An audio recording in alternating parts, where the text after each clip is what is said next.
Good evening and thanks for joining us on another episode of Engendered. Like you all know, is a show where we'll bring you every issues, every details, every discourse that relates to the female gender and also compliment of the season to you all. My name is Pamela Ajerio. It's good to have you join us again on the Engendered show right here on Captain Television, reaching you live from the nation's capital where we discuss issues pertaining the female gender. I am Confidence Ruben. We'll quickly go on a short break, and when we come back, the Engendered show will continue. Do stay tuned.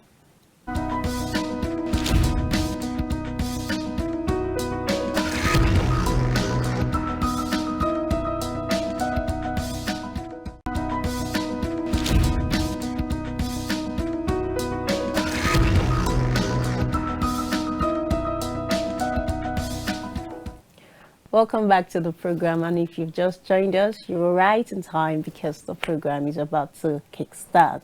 Still in the spirit of Christmas, compliment of the season to everyone out there, and I hope you are enjoying the holidays. Today's episode we've decided to discuss something that also relates to the female gender, like you all know.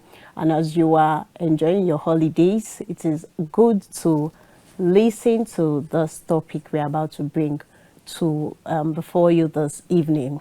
And also our guest has been seated, who will be doing justice to today's topic. So today we'll be discussing a topic, like I said, that relates to the female gender, climate crisis, women as agents of change. Yes, there is a report that says women are should be the agent of change regarding to climate change. And the report says a changing climate affects everyone, but it is the world's poorest and those in vulnerable situations, especially the women and girls, who bear the brunt of those environmental, economic, and social shocks. But the same women and girls are also early adopters of new agricultural techniques, first responders when disaster strikes, and important decision makers at home about energy and waste. And also the UN Secretary General has singled out women's leadership for their unique ability as drivers of solutions when they are empowered. UN analysis has shown that men and women have different coping mechanisms and vulnerability in the face of climate change. And again, they added that the climate change cannot be successful or sustained if it does not involve the women. And that is why we deem it fit to be discussing this topic today. And I guess we'll be doing justice to this topic is a life coach, a humanitarian, a volunteer, a public speaker, youth, women and children advocate, and also a climate change activist. Let's make welcome Miss Amina Muhammad Sani, aka Minal. You're welcome to the program. Thank you for having me. I like that. Thanks for joining us. Yeah, thanks for You're joining welcome. us. Thank you. Yeah, before we go deep down to our discussion for today, everyone knows it's just few days to the new year. Yeah. And of course, there is something you should be grateful for 2023 before it wraps up. How has 2023 been for you? What are you grateful for? Well, I'm grateful for life. 2023 has really been a year of progress, a year of change. You know, there are certain things like, for example, in 2022, you just go like, I'm not going to do this, I'm not going to do that. And 2023 is here and you're doing those things you actually were thinking are beyond your comfort zone, and they're just fitting well. So 2023 has been a bit challenging, but the success is undeniable. Yeah, like you said today, 2023 was really a tough year for Nigerians, especially because we went through from cash crunch to fuel increment and lots of challenges. But we are all grateful that of everything that happened, we still came out, and we'll be leaving 2023 in a few days to 2024. I hope God sees everyone through.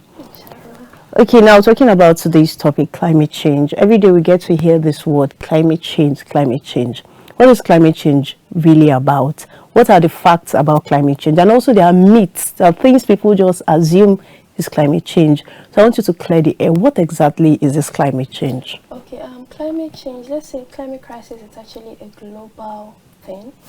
And the one thing I would really want everybody to understand, it's just like, it's not my business, it's everybody's business. Okay. It's a global thing that affects everybody, especially the low income, small income countries. Vulnerable. And it's a change of weather pattern, and it's primarily caused by human activities.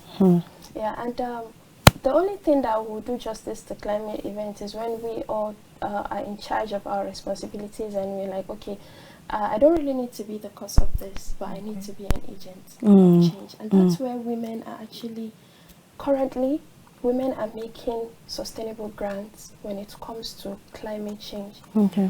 I've actually worked with lots of women, and I'm so impressed. I've learned a lot from them. And the thing that is really making me, the best thing about all of it was when I met a Philippine lady that left Philippines down to Nigeria and just feel like, oh, I think Nigeria has these agricultural issues and challenges. Let me go to that country and showcase what we have, right? What we can do about natural occurrences. Just as I said, they are basically human activities. So I've actually worked with women that are making shapes in good forms for just a form of sustainability for the current issues we're having. Climate change did not start today, last year. It has actually been ongoing. And as we said, it's primarily human activities. Let's talk about waste management. Biggest issues we're having currently in Nigeria. And that's the reason why when it comes to flooding, leave it for Nigeria. We're in charge of it. Because we don't have, even if we have good waterways, it's been blocked by all our activities. Sure. These plastics can be there, they would not move. So you throw one plastic, that plastic can travel to another state. And at the end of the day, it just feel like, oh, it's just somebody will pick it. Nobody will pick it. Except if it's something that would be sustainable to them or something that would bring up. But they can pick it. So genuinely, every year we do sit down and be like, okay, what are the personal things we can do that you would benefit, I would benefit, not just sitting down and advocating for. Genuinely, women are actually been evolving in advocacy and awareness. But in a country like Nigeria, you don't sit down and say, I'm going to advocate, aware. Awareness don't go like that. Show them how, okay, they would benefit from keeping the environment clean. And that's why myself and other strong women I told you I've been working with, we came up with this initiative of Waste to Wealth. Okay, before you actually say your initiative, can you just tell us basically the main causes of this climate change? Human activities. Okay. Such just like the waste. Okay. That's why I'm The using major waste one is management as a case study. Okay, because that has generally been the everywhere. problem. Oh, okay. Well, the effects. What exactly are the effects and consequences of this? Because most times, if you don't know what this can cause, you might just be doing it anyhow. But if people out there knows that this this wastage that we don't try to keep well might lead to climate change, and it also leads to one or two other things. What are the effects and consequences? Basically, I feel like before I tell people the effects about it, I want to carry them along to feel like, oh, okay, I can actually do this to do this. Because genuinely, trust me, we preach about this, and this is all the advocacy and awareness thing I'm talking about. You can sit down and advocate to 10 people, and trust me, they go back and still continue their normal life. So even when you tell them, oh, when you don't dispose your trash very well, it leads to this. Most of these things, it's not really in the heart of Abuja, for example. They go down to those communities, and they are the vulnerable people there, especially young children. So even if you tell them, okay, this is what it costs, like I've been advocating for 5 years, and I feel like now we're getting to the root of it. Why? Because we have a solution for it. Wow. So basically, that's the initiative I was telling you. Because currently, my field now is all about waste management. Okay. Yeah, I'm focusing more about waste management because, trust me, in Nigeria we are very lucky. In other countries, you see groundbreaking events that like earthquakes, and in Nigeria we don't have it. That flood. So since we have the issues of flood, let's face and see how we can bring a sustainable ways to avoid it, because you've already preached. The effect of it is that most people in the urban cities are not really affected. Just the way. So don't pity the urban. Go back to those communities. Those are the affected people. So anything you tell somebody, the only time an urban person understands there is an issue, if the weather is hot. Okay. Oh, that's where they understand. Oh, but basically the main crisis is going down to those communities. Yes, since you said it's going down to those communities, now if you look at the urban setting, there is always, should I say, I don't know what is being called, but a car that always come to trash their own trash they've left. They have how they organize it, that once you have a trash, you have to bring it out like maybe weekends, and they'll come trash it wherever they are going to trash it. But if you go to the rural setting, it's not that way. They don't have such settings. That's why you have to see things being littered around. What do you think can be done about this their rural situation? Sometimes the waste they do pack from these urbans are being disposed in the rural communities, and that's why when the issue comes, it hits them hard. Some of these communities, even sachet water, they don't even have the money to buy. But when it comes to trash, you see some of them take from all this local source of water. So they don't even buy sachet water. But once you see trash around there, they don't even know how those trash gets there. So at the end of the day, that's why I'm saying the urban are actually not seeing the heat of the consequences of whatsoever it is they are doing, because it's rooted down to the communities. How can we stop this thing? There are actually initiatives that have been fixed whereby this trash are being collected. I wish, and that's why we're always going to all these truck waste collectors to tell them, oh, those things are actually no waste. Give it to us. We can make it. We can do a sustainable materials out of it. So I think that's the only thing we are looking up to, reducing this effect down to the community by collecting those waste and recycling it. You can recycle, you can reuse, you can refurbish them to other useful materials. Yeah. So for now, this is one of the primary focus we are doing to deviate those trash from getting down to those communities is by collecting them and reusing them. Okay. All right. So based on research, the United Nations has singled out women's leadership for their unique ability as drivers of solutions when they are empowered. Now, these same women are victims of this climate change or climate crisis, but then they are still considered as the agents of this climate change. I want you to shed more light on women being seen as agents of climate change. Okay, and basically, in my own view, that term has to be with the fact that women are just like the engineers of they are the drivers of every community or country. Okay. Genuinely, when it comes to advocacy and awareness, I feel like the women are actually taking lead in it, because we just have a way of sharing out the narrative. It just depends on how it's been absorbed. And at the end of the day, when there's any disaster, the women gender are the first before the children and youth, basically. So women being the driver, of course, 100%. And trust me, we are actually making grounds for it. We are taking the lead, even though at some point, how it is now, no matter how a woman wants to step for sustainability or anything, you just have this thing cut off behind. It can be either societal norms or pressure from maybe opposite genders or anything, but still at that we're still pushing our making ground. To get to a sustainable peak when it comes to climate change, women are the real drivers, and we are actually taking that boots now. I like the fact you said we are.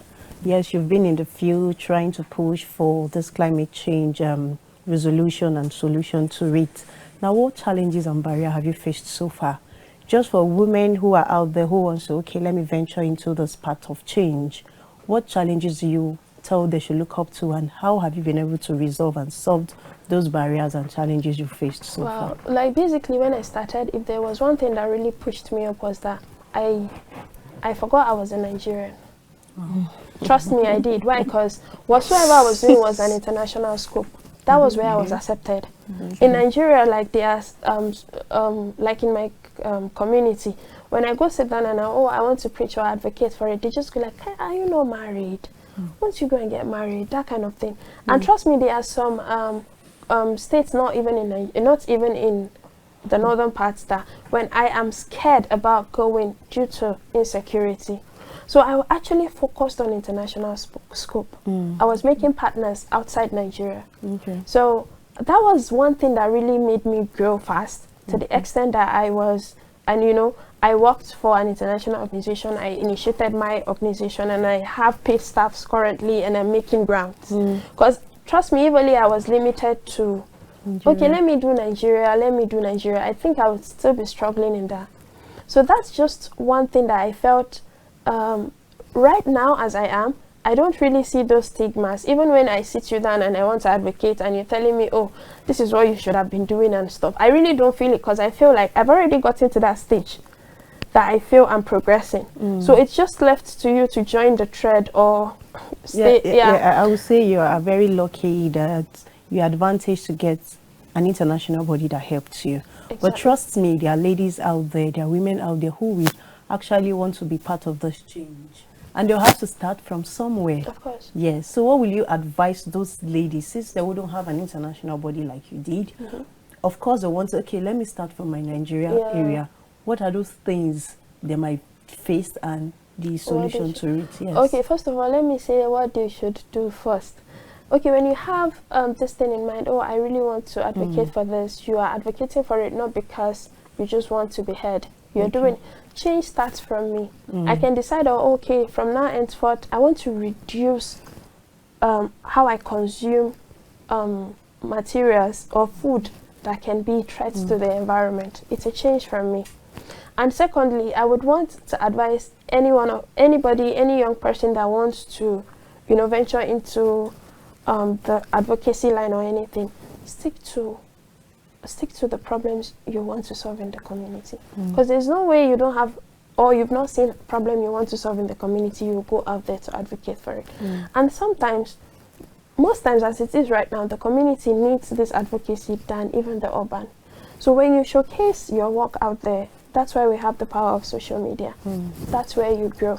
And the obstacle is just there. Another thing that I feel growing up as a beginner with the advocacy is that just put it at the back of your mind that you need to partner with governmental agencies, not because they can actually add to your advocacy line in terms of funding or anything, but because you can make reference to them. If your country cannot actually vouch for you, trust me, I told you guys I started international scope. There was a story behind the local scope because there were some things that I needed that I never partnered with any agency. And then it was time for me to come back to my root. And that was when I started partnering with them.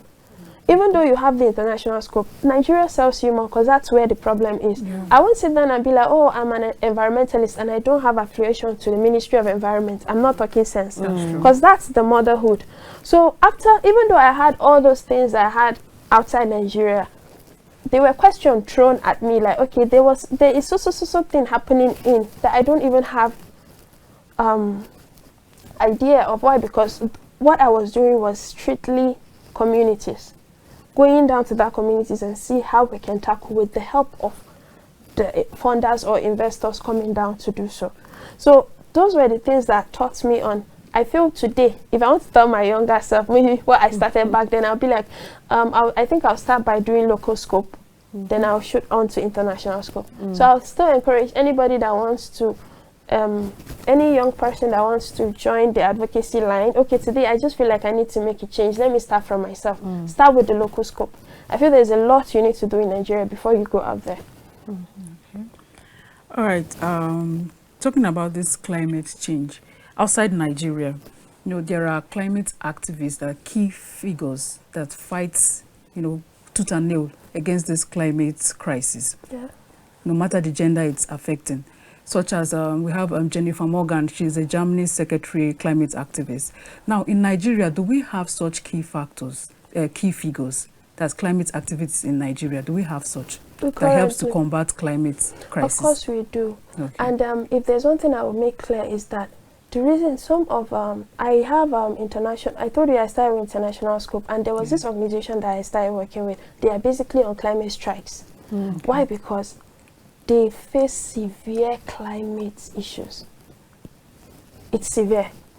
In Nigeria, as I said, the primary thing is flood. And that's why, you know, the activism come with the pattern of country you're running. They go extra. There are some countries that can go for strike for 5 days without eating. They are climate activists. Why? Because the severe threats they are facing it's not something they can even go and eat. It's something they need to stay and see what decision can be made to resolve those threats.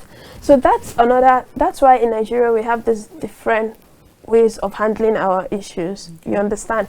Because I kept saying in Nigeria, we are lucky. We don't have all those earthquakes. Earthquake is a big disaster. And most of those defenders that you're seeing, activists that are actually going out there doing a lot of things. It's not funny. Anybody can do it. Why would I stay at home when it's not safe? It's better I come down, meet the world leaders, meet those in charge in their countries, have a deliberation with them on how it could be solved. So currently, I think I can name few of, especially women. I've actually worked with Ambassador Rukaya. She's a UN advisory board on UN Decade on Ecosystem Restoration. She's doing magic in her field. But as much as she wants to do, wants to show how aggressive it is, trust me, we're still blessed. We're not facing those severe threats. I have activists around, for example, Chrissy, she's actually a German, so she's not a Nigerian. And whenever I'm interacting with her, the energy she gives me is like, we're in trouble. You know, everything has finished. Yes, because it has finished. Earthquake. The problems they are facing, we are not facing it. So the energy coming from me, of course, has to be more about advocacy and awareness. So that's why you see when you go, like even Malala as well, she's making beautiful, she's a Pakistani Iranian lady or something. Like she's making, why? Because they are the one facing first-hand effects of climate change.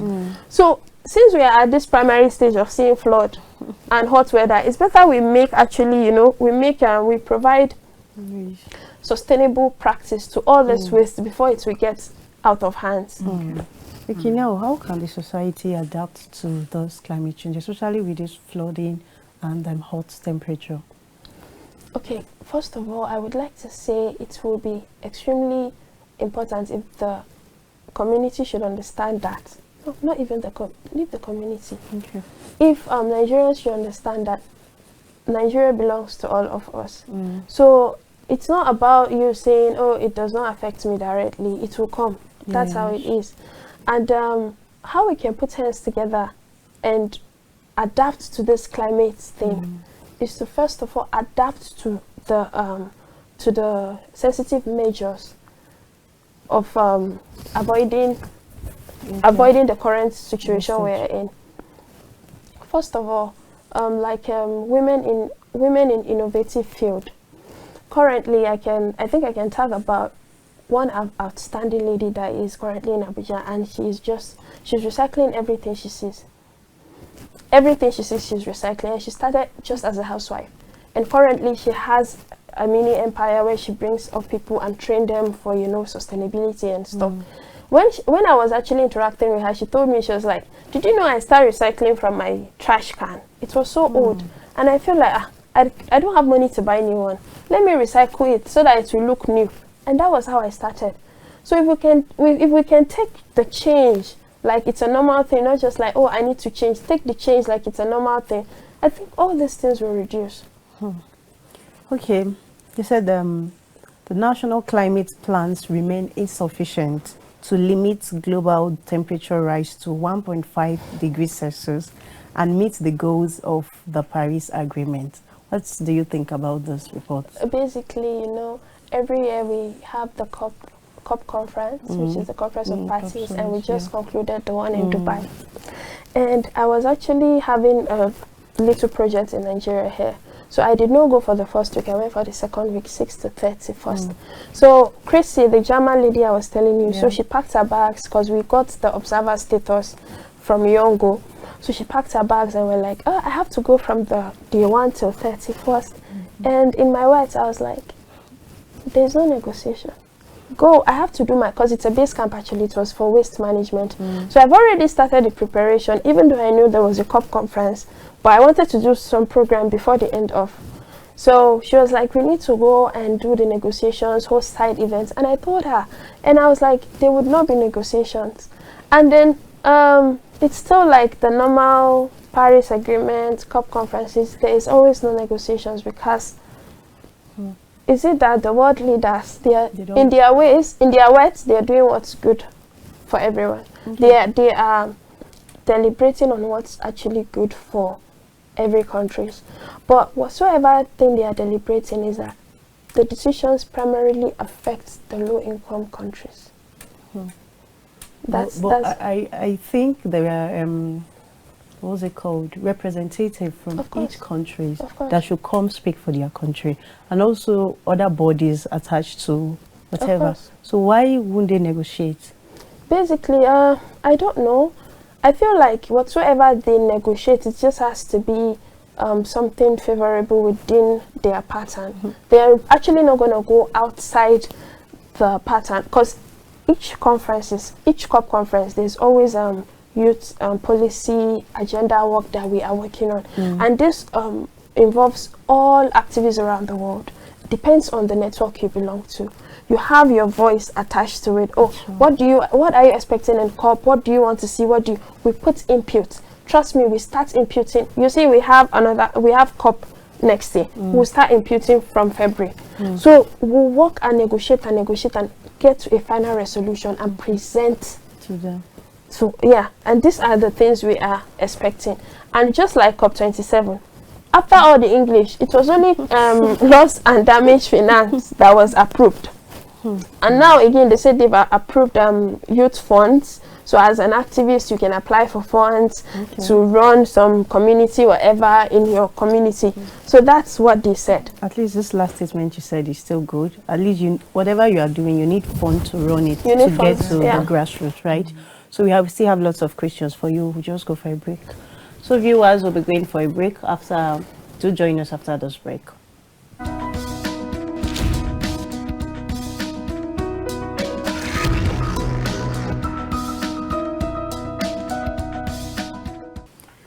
Welcome back. If you just joined us, this is the Engendered Show, and you are right on time. Before we went on that break, the topic for discussion is climate crisis, women as agents of change. What are the contributions of women in terms of combating the climate change we are all facing right here in Nigeria, to be precise, the flood issue? And research has shown that women are more affected than women when it comes to this climate change. Do you agree with this assertion? Of course, yeah, because they are the vulnerable. They are actually part of the vulnerable scale. So of course, women are mostly affected. In what aspect? Can you be precise? Okay, when it comes to, let's talk about community women when it comes to their day-to-day lives. You know, certainly there is a drastic change when there is it weather pattern. There's a way it affects their day-to-day lives. Let's talk about flooding in case. There was this flood that happened in Lugbe, and I knew of a house that barely it was women dominated, because I think the husband was late or something like that. And that was, let me say, that was their last, it's their house. And the flood took away the properties and life affected. So genuinely, when it comes to a situation like that, women are are facing, they are the vulnerable stick at it. No matter how the male, can we take this again? There's something, is it, let me say it. No matter how affected the male are, they have a way of getting out of it. Especially women that have children and stuff. You're not only taking yourself, you're taking your children. You know, you have lots on to just, you know, even if you're not married or you are not you don't have a child, you still have people that are always behind you that you need to drag. So that's what I wanted to see. So it was coming and going. Can we do it again? Okay, that's not a problem. So when we talk about climate change, we also talk about net zero. What is net zero about, and why is it very important?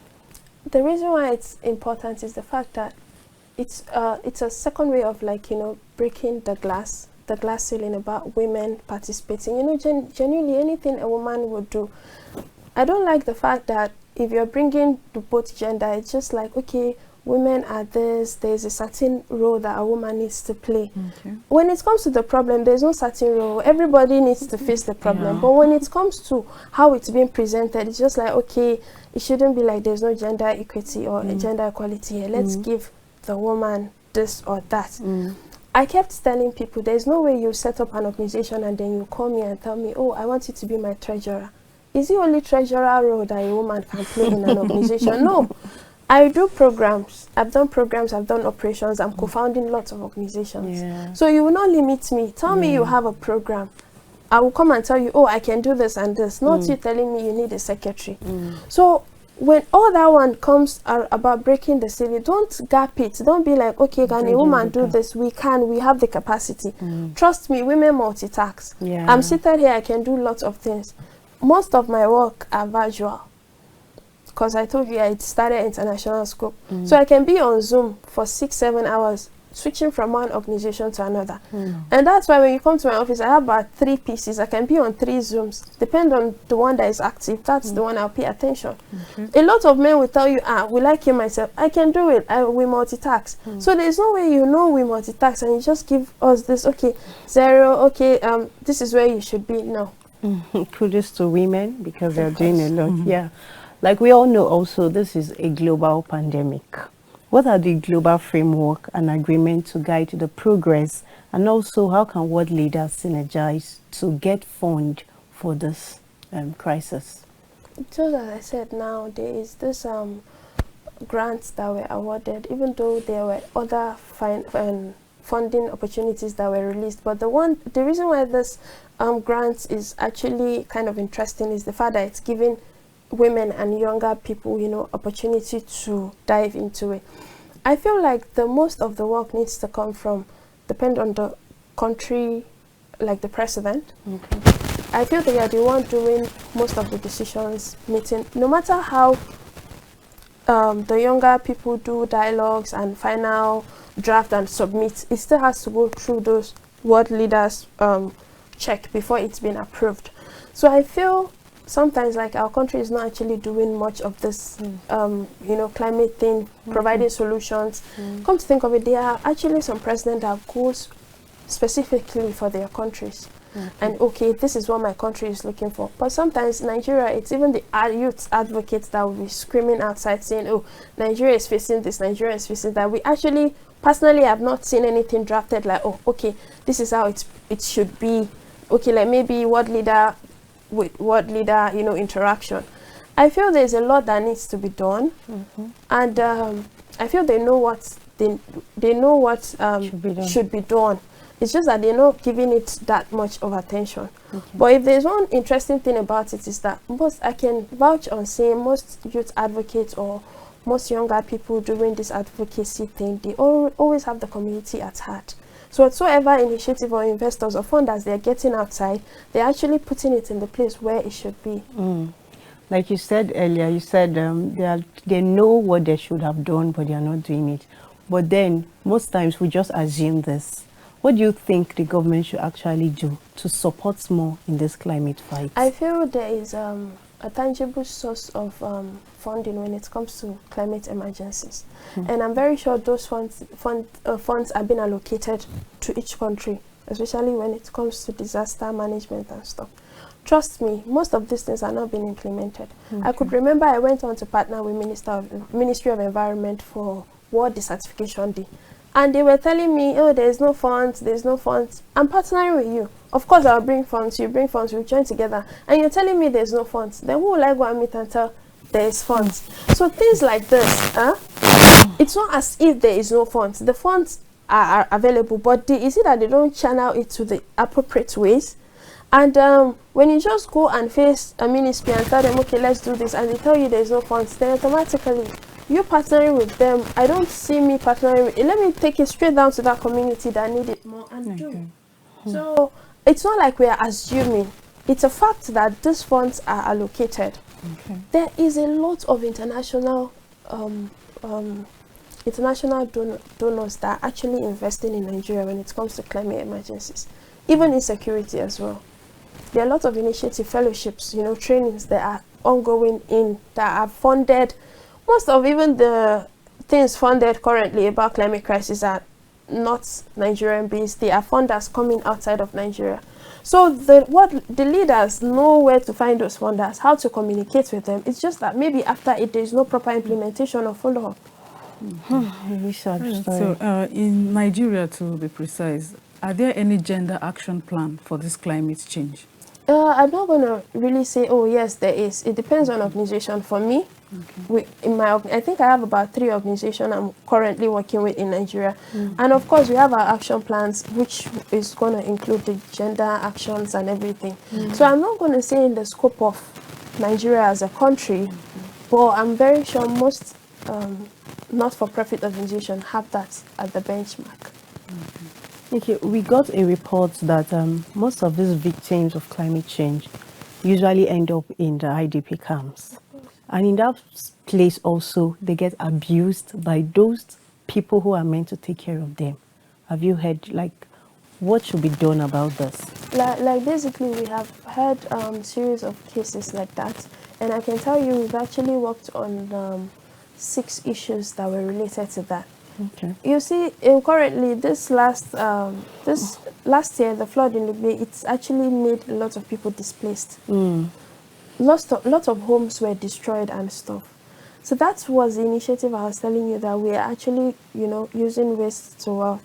Currently, we have this thing we do from plastic, and we make briquettes out of it. And with this thing, we've been able to renovate 6 houses in Lugbe, in Kaduna, because there was a flood in Jama'a local government that swiped almost half of the community. It was so crazy as at last year. So with that initiative, we've heard such stories whereby we met with the victims, and we sat down within ourselves and like, okay, there's this thing we can do for you at a particular time that might really not be sustainable. But those that will tell you, oh, actually, it's my house that was affected. I would want to, renovate or do stuff like that. We actually help them directly, and now they have their home of their own back. And trust me, it's even more sustainable than the initial building they had. So, and then for those that we understood, especially the gender women, they are the one facing most of it. Especially those ones. I think we have a story of Hawa. There's a flood that happened in Jalingo. She's a small girl of 8 years. Her story was actually highlighted at COP28, Storytelling, Loss and Damage. I met the little girl before she died. It was all about loss and damage. Sometimes it's not about being in a certain issues. It's the memory that comes with it, especially young children. So, it's easy for anybody to move on, but not a little child that had that tragedy around. So with all the trauma and everything, even though we saw her and we gave her those things that a child should need to just revive from those shocks, but we still lost her last day. So things like this, you see, after the loss and damage, they actually moved to an IDP camp because there was no place for them to go. But when we heard the story, we had to, support, because another interesting thing about it was that we always engage with communities. So if there's any strike in those communities, we rush down there. So when we got the story, we rushed down to see what we can do. She was there, she narrated the story. And one thing she said was like, she wants to go back to her former life where she see her friends, even though she has lost some of them. So at that time, hearing such from a child, you would try to do whatsoever it is. So the good thing was she actually died in a good memory because the whole thing was restored. The house she dreamt of going back was restored. But the trauma kept on haunting, and we lost her at the end of the day. So things like this would always give you a reason to still push and not to relent. And that's why when we hear stories about IDPs, especially IDPs, because a lot are happening. But did you know, sometimes I relate, there's this person in Uganda. She was a victim of flood as well. So currently she's actually making grounds for herself. But one thing she never forgets is the fact that the IDP thing was more like a home to her. So usually she goes there, sit down with children, see how she can support them. And whenever we're talking about, oh, I had to go to this IDP camp today, there was these issues about this. I'm not going to lie you. most of the stories I get from her, it's more disturbing than the one we're actually currently facing here. I've never been displaced before, but you know, you sit with them, you chat with them. Okay, what do you want us to do for you and stuff like that. The current one with the storylines about IDPs I do here in Uganda, nothing to take home, like it's hell. Even here in Nigeria, we have lots of them. I'm not going to tell you I've round all the IDPs, so, but the ones I've actually worked with and I'm still working with, and even our action plan currently have lots of projects for specifically for IDPs. Of course, we've not actually seen it all, but we're still pushing. Okay, still talking about these IDPs, don't you think the government needs to do more on that? Maybe get who checkmates what is happening there, because you cannot allow someone who just came out from a trauma to go enter another trauma. It isn't making any sense. I feel like government needs to put eye in everything.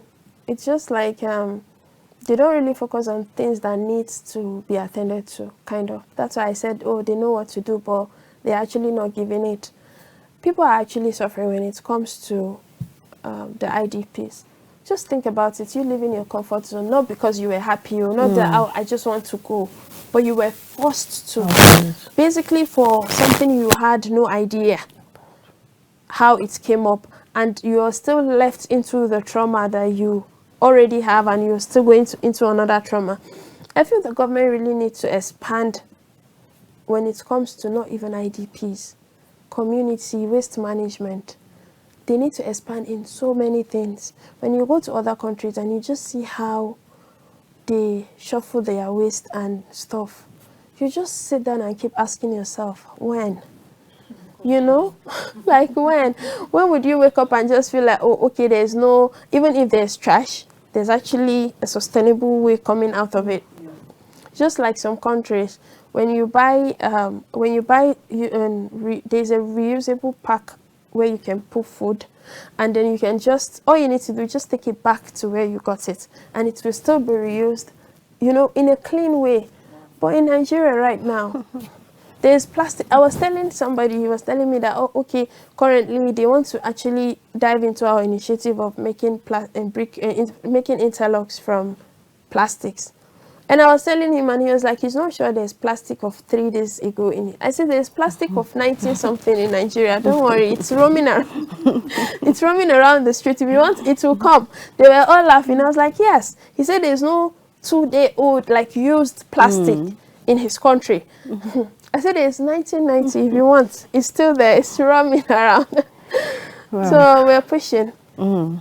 Okay, now let's talk about ways to practice individual sustainability in daily life. I know you've spoken about recycling, you've spoken about trashing, waste management, but from my findings, I get to know that there are other common ways people can actually live to sustain this climate change. You know, basically, right, if there is one thing we sat down on our drawing board to outline, is the fact that whatsoever initiative we're bringing, it's a kind of an income skill. Because that's one thing Nigerians want to hear. What will I change? Okay, you're asking me to throw plastics, not to throw plastics. Then, okay, if I keep it, what will I use it? And, you know, something that will bring income. And basically, we've actually worked and we draft out 2 basic sustainable recycling practice that any Nigerian, and one good thing about it, it's like 0 cost. So as we have actually been, you know, going from one community, especially agric waste, transforming agric waste to briquettes. Currently, the traditional briquette is currently expensive. Before we even, we usually go around to advocate, oh, don't cut trees, don't cut trees. And there's a woman in Koyipa community that asked, and she was like, I have 4 children, I should not cut down trees. What do you want me to use? And that was a wake-up call, because at that time, we're all looking at her. There is no electricity in that community. And there is no gas. Like, from the community to the main road, it's a huge drive. And when she asked, we're all silent because we don't know what to tell her to use. We had to go back and see what exactly can we show to her that, because she's a farmer. So that's to tell you, she will reuse and reuse and reuse.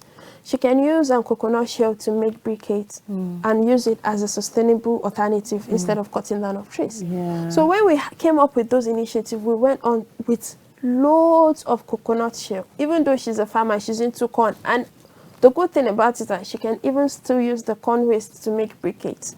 And currently, this woman is making briquettes. What we wanted to do was to see how we can take at least, because it's actually a small community.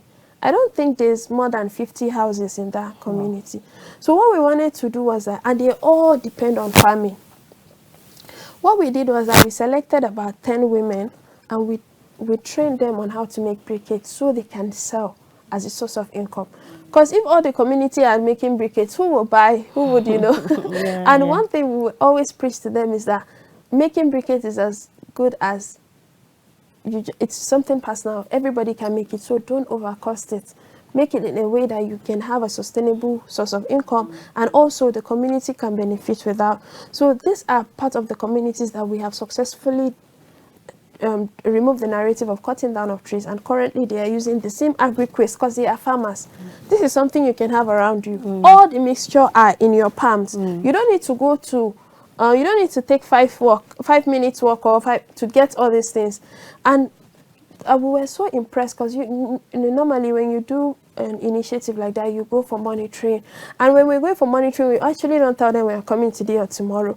And we see like the business is growing good and the trees are flourishing. And that's one good thing about it. So it depends on the community. Like currently, I told you there's an oil spill. And we have this initiative that, okay, we're going to the biota to see how we can help them revive their soil through probiotics. Because we engage in producing probiotics as well, though it's a partnered initiative.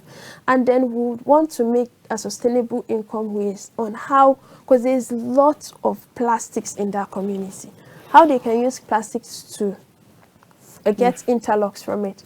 And you need to see how beautiful those interlocks are. They have 78% more durable stands than the cemented ones you see around. So when we go there, we are not just going to, okay, help them put their soil back with probiotics. We'll also keep down an initiative whereby the youth, especially women in that community, can have another source, a valuable source of income. So that's one thing we do. We just don't go tackle the problem you're having. We make sure we keep down something that you can benefit as a community to solidify. Because the economy is not smiling actually, and it's basically affecting. Think of it. A woman has 4 children and she would feed them. So right now, if automatically she doesn't need to buy briquettes to cook or cut down trees, this is another big relief. Yeah, so basically anything sustainable for the community. So women suffer high rates of food and water insecurity due to this climate change. And I know there are other ways this climate change affects the health of women. Please, can you highlight these other ways that climate change affects the health of women? Basically, it has to be with day-to-day life. Anything that puts food on your table and has a shaky side, it's really affecting you directly. No, anything I'm going to tell you are basic ways that affect. It's not going to tally with the fact that most women face effects of climate change due to economic high rates, the way the economy is going now. And the fact that most of these women are actually not just struggling for themselves. They have families. If they don't have children, it's easy for you if you're a loner just to, move on, even though you have 1 or 2 issues hindering. But when you have people below you looking up, okay, you have a child, you have family to cater for. Because trust me, the more you just say that, oh, it's not the woman, women are actually taking all the responsibility currently in this world. We are mothers. We are daughters, we are wives, and all these things have expectations. So it's either you meet this expectation one way or the other, but you just have to fulfill it one way or the other. So when we talk about climate actually affecting women mostly, it's not just about the personal self, it's the factors around it, the lives that are actually around it. There are lots of dependence when it comes to women. And that's why whenever you're doing something, they tell you, are you not a woman? Because they understand that you are built differently. Even though we are being, most of it, there's this imbalance with the way we are being seen in the community. But all the expectations are actually built on us. They just expect us to be the woman, to be, you know, to be everything. Because once something is in a woman's hands, it's sustainable. And that's why when they say that, okay, what are the sustainable practices a woman can do? Because it still depends on you. If today there is no light or electricity to cook food, they're expecting you to do magic and cook food. No, that's how it is. So that's why the woman thing is just like, okay, you can go out there, you can survive, you can bring up others as well. That's just the narrative women have. I really like to appreciate you. You're doing a very, very great job in this field of climate change. How have your journey been so far? Would you say there have been a positive shift since you started this your activity for climate change? Yeah, of course, there is. There's a lot of challenge, but one thing about me is no matter how challenging it is, or I don't really allow anything negative to come up. I try as much as I can to just keep pushing, but there are lots of challenges. And I feel, you know, basically there was a say, my friend said, when you have tension outside and you have tension inside, it's just so unbearable. But when the tension is from the outside and inside, it's just, okay, you're doing good, keep it up. It's just easy. There's a way you survive to it. So I think that was one thing that was actually pushing me forward. Yeah. The household where I came from were just this, oh, go, you're doing it, you're trying. Even the difficulties outside, you just push it and just keep going. Even from the story you've shared to us today, you can see the effort you are making to actually eradicate this climate change. Now, as we round up on the show, we just have a few minutes to go. Just a word to our viewer out there about this climate change. Any word you want to say to people out there watching you? Your final word for today. Okay, basically, Christmas is already around the corner, and I know there will be lots of plastics that will be thrown out. We should do it. We should not actually throw plastics out thinking somebody will pick it up. It's our responsibility. We need to work together and see how we can make Nigeria more sustainable for us in the urban settings and also the community as well. Thank you very much for this insightful information you've given us. It was really an exciting section with you this evening. We wish you a very, very splendid holiday as you go out for your daily activities. Thanks for joining us today. Thank you. Yeah, Thank and you for our having viewers me. out there, I know you have been able to get something from today's conversation, your waste management, sustainability, on how to live life so it doesn't affect the society and also help eradicate this climate change. Everyone has a role to play. It's not just a government thing or a man thing or a woman thing. Everyone has a role to play. So discover where you can play your role and play the role for the safety of our society. And that is where we call it a wrap for today's section. My name is Pamela Ajero. Women, men, children should be advocates for climate change, and also the government should also play their role in terms of advocating for this climate change. Till we come your way again, I remain Confidence Ruben. Goodbye. Bye. Compliment of the season. Compliments of the season. Compliments of